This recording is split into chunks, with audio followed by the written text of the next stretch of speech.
இந்த குப்பை தொட்டியிலிருந்து என்ன கிடைக்கும்? வாழ்க்கை குப்பை தொட்டியில் கிடைத்தது.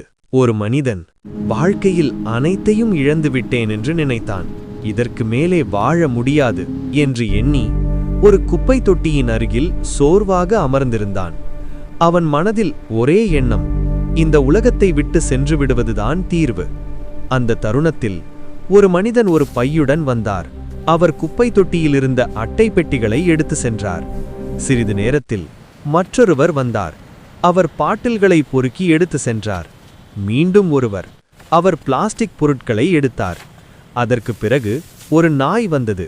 குப்பையிலிருந்த எச்சில் உணவை உண்டு சென்றது. நாய் சென்றதும் ஒரு மாடு வந்தது. அது அங்கே கிடந்த பச்சை இலைகளை உணவாக உண்டது.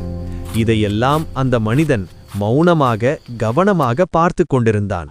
அப்போதுதான் அவன் மனதில் ஒரு கேள்வி எழுந்தது.